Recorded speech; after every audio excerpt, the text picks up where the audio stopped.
Hello എല്ലാവർക്കും നമസ്കാരം. പുതിയൊരു വീഡിയോയിലേക്ക് സ്വാഗതം. നമുക്കിന്ന് ഈ വീഡിയോയിലൂടെ ടെക്നോളജിക്കൽ ആൻഡ് സോഷ്യൽ ഡ്യുവലിസം എന്താണെന്ന് മനസ്സിലാക്കാം. നമുക്ക് വീഡിയോയിലേക്ക് കിടക്കാം. Technological and social dualism. നമുക്ക് ആദ്യം എന്താണ് ഡ്യുവലിസം എന്ന് നോക്കാം. Dualism refers to the coexistence of two contrasting aspects, അതായത് രണ്ട് വിരുദ്ധങ്ങളായിട്ടുള്ള ആസ്പെക്ട്സുകൾ നിലനിൽക്കുന്നതിനെയാണ് ഡ്യുവലിസം എന്ന് പറയുന്നത്. എവിടെ? Within an economic or social system. ഒരു എക്കണോമിയിൽ, ഒരു രാജ്യത്തിൽ രണ്ട് വിരുദ്ധങ്ങളായിട്ടുള്ള രണ്ട് സിസ്റ്റം നിൽക്കുന്നതിനെ, ആ ഒരു ആസ്പെക്ട്സ് നിൽക്കുന്നതിനെയാണ് ഡ്യുവലിസം എന്ന് പറയുന്നത്. Technological dualism and social dualism are key concepts in development economics. Development എക്കണോമിക്സിലെ കീ കോൺസെപ്റ്റ് ആണ് ഇത് രണ്ടും.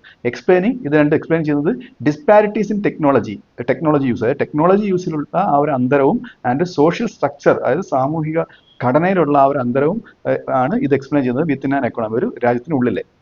ആദ്യം നമുക്ക് ടെക്നോളജിക്കൽ ഡ്യുവലിസം എന്താണെന്ന് നോക്കാം. Technological dualism refers to the existence of two different levels of technology in an economy. ഒരു രാജ്യത്തിനുള്ളിൽ രണ്ട് ഡിഫറെന്റ് ലെവൽ ഓഫ് ടെക്നോളജി, രണ്ട് ഡിഫറെന്റ് ലെവൽ ഓഫ് സാങ്കേതിക വിദ്യ നിലനിൽക്കുകയാണെന്നുണ്ടെങ്കിൽ ആണ് ആ ഡ്യുവൽ എന്നുള്ള വേർഡ് മീനിങ്. ഓക്കെ, ഇങ്ങനെ നിലനിൽക്കുകയാണെങ്കിലാണ് ടെക്നോളജിക്കൽ ഡ്യുവലിസം ഒരു രാജ്യത്ത് ഉണ്ടാവുന്നത്. Okay, one advanced and capital intensive. ഒരെണ്ണം എന്ന് പറയുന്നത് അഡ്വാൻസ്ഡ് ആയിട്ടുള്ള ക്യാപിറ്റൽ ഇൻറ്റൻസീവ് ആയിട്ടുള്ള ടെക്നോളജി. അടുത്തതെന്ന് പറയുന്നത് the other traditional and labour intensive, അതായത് ട്രഡീഷണൽ ആയിട്ടുള്ള കൂടുതൽ ലേബറിനെ വെച്ച് പ്രൊഡ്യൂസ് ചെയ്യുന്ന ആ ഒരു ടെക്നോളജി. ഇങ്ങനെ രണ്ട് ടെക്നോളജി നിലനിന്നാൽ അത് ടെക്നോളജിക്കൽ ഡെവലപ്മെന്റ് ആയി. It highlights the gap between modern and backward sectors, അതായത് മോഡേൺ ആയിട്ടുള്ളതും ബാക്ക്വേർഡ് ആയിട്ടുള്ള സെക്ടേഴ്സിന്റെ ആ ഒരു ഗ്യാപ്പാണ് ഇത് എടുത്ത് കാണിക്കുന്നത്. Often scene in developing countries, India, Pakistan പോലുള്ള ഡെവലപ്പിംഗ് കൺട്രീസിലാണ് ഇങ്ങനെയുള്ള development കാണാനാവുക.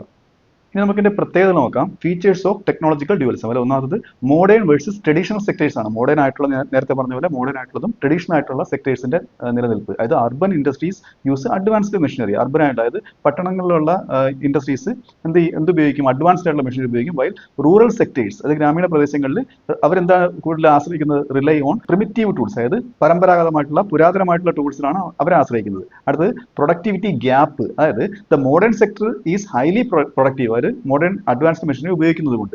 While the traditional sector has low productivity, അവർക്ക് പ്രൊഡക്ടിവിറ്റി കുറവായിരിക്കും. എന്തുകൊണ്ടാണ്? ഈ പ്രിമിറ്റീവ് ആയിട്ടുള്ള ടൂൾസ് ഉപയോഗിക്കുന്നുണ്ട്. അടുത്തത് അൺഎംപ്ലോയ്മെന്റ് ആൻഡ് അണ്ടർ എംപ്ലോയ്മെന്റ്, അതായത് skilled labour is concentrated in modern industries, അതായത് മോഡേൺ ഇൻഡസ്ട്രീസിലാണ് ആര് കാണുന്നത്? സ്കിൽഡ് ലേബേഴ്സ് കാണുന്നത്. Leaving rural areas with disguised unemployment. Rural ഏരിയാസിൽ ഡിസ്ഗൈസ്ഡ് അൺഎംപ്ലോയ്മെന്റ് ഉണ്ട്. അതായത് ഡിസ്ഗൈസ്ഡ് അൺഎംപ്ലോയ്മെന്റ് എന്ന് വെച്ചാൽ ഒരു തൊഴിലിടത്തിന് ആവശ്യമായിട്ടുള്ളതിൽ കൂടുതൽ ആൾക്കാർ വർക്ക് ചെയ്യുകയാണ്. അപ്പോൾ അവിടെ മാർജിനൽ പ്രൊഡക്ടിവിറ്റി സീറോ ആയിരിക്കും, അധികമായിട്ട് അവരൊന്നും ഉണ്ടാക്കുന്നില്ല. അപ്പോൾ ഇതാണ് ഡിസ്ഗൈസ്ഡ് അൺഎംപ്ലോയ്മെന്റ് എന്ന് പറയുന്നത്. അപ്പോൾ ഇങ്ങനെയുള്ള അൺഎംപ്ലോയ്മെന്റ്, അണ്ടർ എംപ്ലോയ്മെന്റ് സിറ്റുവേഷൻ ഒരു ഡ്യുവലിസത്തിന്റെ ഭാഗമായിട്ട് ഒരു എക്കണോമിയിൽ കാണാം. ഇനി ഇതിന്റെ എക്സാമ്പിൾ നോക്കുകയാണെന്നുണ്ടെങ്കിൽ, in India high tech IT firms in cities, അതായത് സിറ്റീസിൽ ഹൈടെക് ആയിട്ടുള്ള ഹൈ ടെക്നോളജി ഉപയോഗിക്കുന്ന IT ഫേംസ് ഉണ്ടോ? ബാംഗ്ലൂർ, ഹൈദരാബാദിലൊക്കെ. കോൺട്രാസ്റ്റ് വിത്ത്, ഇതിന് നേരെ വിരുദ്ധമായിട്ട് മാനുവൽ ഫാമിംഗ് ഇൻ വില്ലേജ് ഗ്രാമപ്രദേശങ്ങളിൽ സാധാരണ കാളയും കലപ്പയും ഉപയോഗിച്ച് കൃഷി ചെയ്യുന്ന രീതികളും ഉണ്ട്. അപ്പോൾ ഇങ്ങനെ ഒരു രണ്ട് ടെക്നോളജി നിലനിൽക്കുന്നതാണ് ഈ ഡ്യുവലിസത്തിന് ഉദാഹരണം.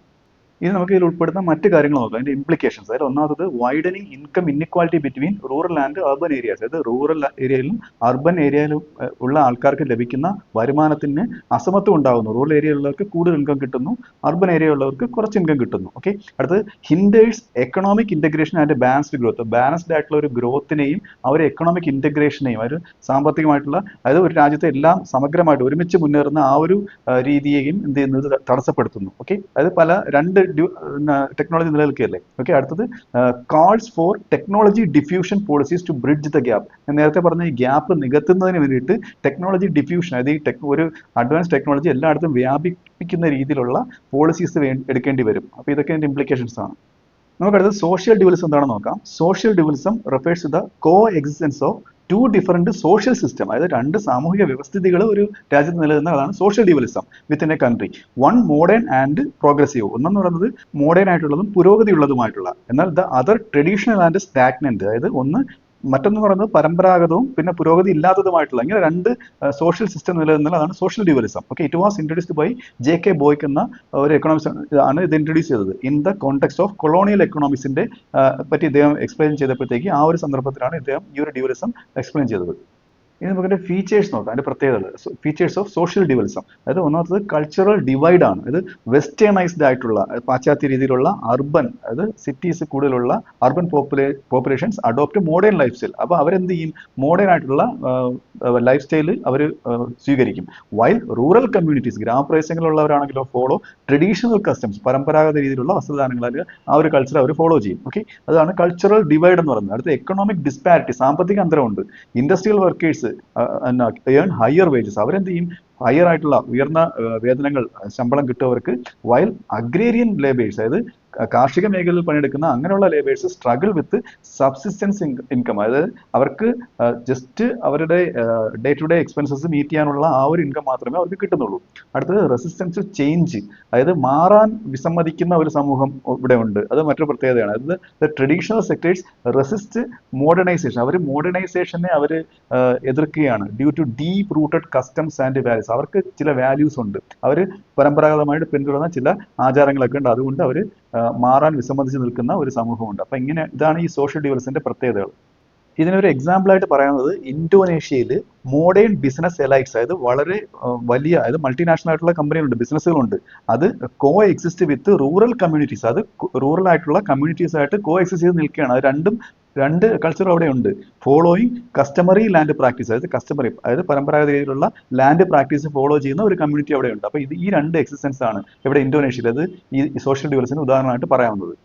ഇനി ഇതിൽ ഉൾപ്പെടുന്ന മറ്റു കാര്യങ്ങൾ നോക്കാം. ഇംപ്ലിക്കേഷൻസ്, അതിൽ ഒന്നാമത്തത് create social tensions between different groups, അതായത് ഡിഫറെന്റ് ഗ്രൂപ്പ്സുമായിട്ട് സോഷ്യൽ ടെൻഷൻ ക്രിയേറ്റ് ചെയ്യുക, അവർ ഒരേ രീതിയിൽ സ്വരച്ചേർച്ചയിൽ പോകാതെ വരുന്ന സാഹചര്യങ്ങൾ ഉണ്ടാവും. ഓക്കെ, അത് സ്ലോസ് ഡൗൺ എക്കണോമിക് ഡെവലപ്മെന്റ്, സാമ്പത്തിക വളർച്ചയെ അത് സ്ലോ ഡൗൺ ചെയ്യുന്നു.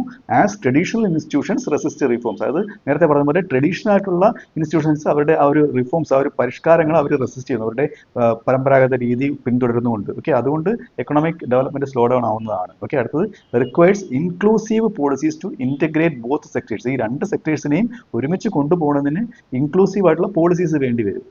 ഇനി നമുക്ക് രണ്ടും തമ്മിലുള്ള താരതമ്യം ഒറ്റ നോട്ടത്തിൽ നോക്കാം. Comparison of technological and social dualism. അതിൽ features, technological dualism, social dualism, ഇങ്ങനെ 3 കോളായിട്ടാണ് പഠിച്ചിരിക്കുന്നത്. ആദ്യം ഇതിന്റെ ഫോക്കസ് പറയുകയാണെന്നുണ്ടെങ്കിൽ എക്കണോമിക് ആൻഡ് ടെക്നോളജിക്കൽ ഡിഫറൻസ് ആണ് ടെക്നോളജിക്കൽ ഡ്യുവലിസത്തിന്റെ ഫോക്കസ് വരുന്നത്.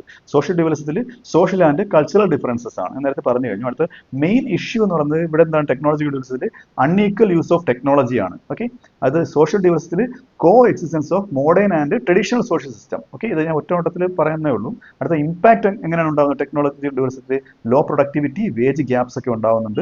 സോഷ്യൽ ഡെവലപ്മെന്റിൽ സോഷ്യൽ ഇൻഇക്വാലിറ്റിയും റെസിസ്റ്റൻസ് ടു മോഡേണൈസേഷനും ഉണ്ടാവുന്നുണ്ട്. ഓക്കെ, അടുത്ത സൊല്യൂഷൻ ആയിട്ട് ഉള്ള എന്താണ്, technological development solution, technology transfer, skill development ഒക്കെയാണ് സൊല്യൂഷൻ. ഓക്കെ, പിന്നെ സോഷ്യൽ ഡെവലപ്മെന്റിൽ സോഷ്യൽ ഇന്റഗ്രേഷനും എഡ്യൂക്കേഷൻ കൊടുക്കുക, പോളിസി റീഫോംസ് ഒക്കെ കൊണ്ടുവരിക, ഇതൊക്കെയാണ് സോഷ്യൽ ഡെവലപ്മെന്റിലെ സൊല്യൂഷൻസ്.